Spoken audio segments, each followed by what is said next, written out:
A lot of people that you're going to see, they're going to talk about Jaysin Strife and professional wrestling, and I'll talk about that too, because that's how Nate and I met. But I got to see a different side than a lot of people did. Nate and I got to work together every day.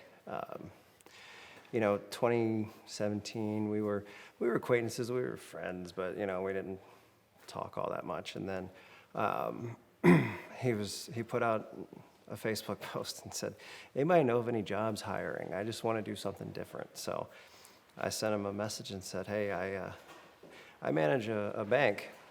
Think you could do that?" And of course, I've got 22 degrees and all this stuff, and oversold his accomplishments, I thought, and said, "Well, I'll get you an interview. I can't make any promises after that."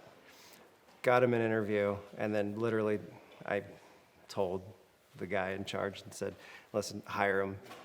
He'll kill it for you." And so one of the deals with hiring Nate, because at that point we started talk, that was the beginning of us talking literally every day. We talk about wrestling, we talk about work. It took about 2 months for that entire hiring process to happen. And during that time, I just kept going, "Man, I don't know, they're interviewing this person, this person." I already knew that he was getting hired. It's a bank, you have to go through all these different background checks.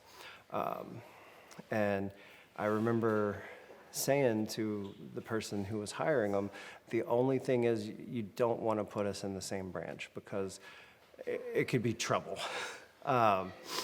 And he was like, "Well, what do you mean? Do y'all not get along?" I was like, "Well, no, we get along just fine. That would be the problem." I was kind of the boss, and I just, separated my lives. Fast forward like 6 months later, I was getting transferred to the branch that Nate was in. And I tried to push back, not because of Nate, but because of different reasons. And I said, "Okay, well, we'll get you over there and then we'll move Nate." I was like, no, don't do that. Let's just see how this works out. The very first day that we actually worked together, we were at a show in Minneapolis, and we got home at 6:30 in the morning, and call time for work was 8 a.m. And I remember dropping him off, and I'm not going to go into some of the other details because it might be a little embarrassing for some, but dropped him off at 6:30 in the morning and said, "If you're 1 minute late, I can fire you. I just want you to remember that." At 8:29, Nate comes dragging in the door, just looking at me. I was like, "Oh, I actually pushed you back to 9 o'clock. F you, Chris." We spent, it was almost a full year every single day, 6 days a week. And then, of course, another day we would be at a show or doing something that I got to spend with Nate. So I got to see a different side. Go back and look through messages. We literally talked every day for 4.5, 5 years. And it wasn't always about wrestling, but a lot of it was. But when he had that first cancer and they knew they were going to have to take do some cutting on him, we were talking about the details of that, and then we got interrupted by a customer.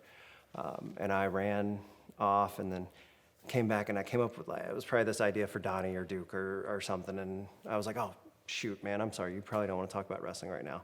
And he just snapped and was like, "No, man, we can always talk about wrestling.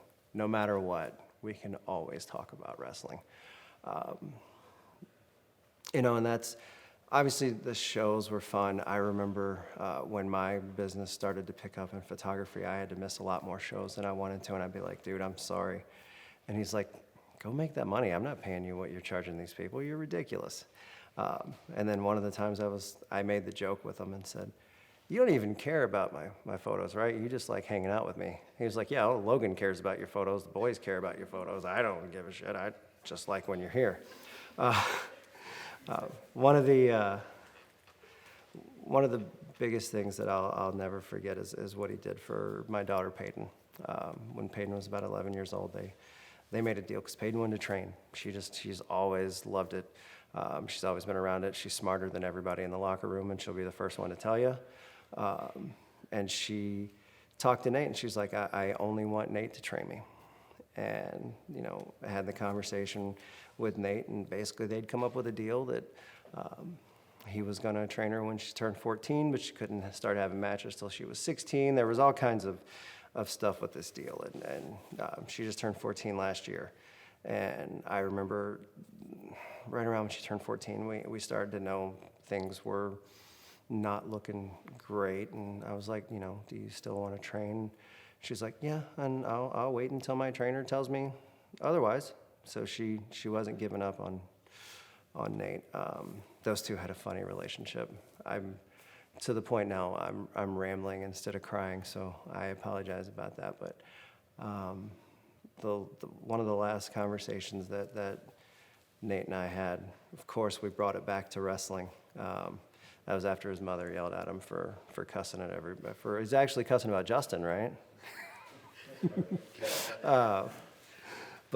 And it was, you know, no matter what, even all the way until the last time I saw him, that's something that always stuck with me is we can always talk about wrestling. So, you know, no matter what you're going through, no matter how tough things are, you know, I've got a family that's sitting in here. And I mean, other than, you know, real life stuff, we can always talk about wrestling, and that was, there's so much that sticks out about Nate, but that was, as far as the stories that I can tell in this setting, that was the one that sticks out the most. So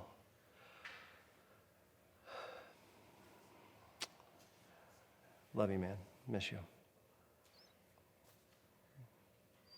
You know, I have to edit that down to like 12 seconds. All right, Justin.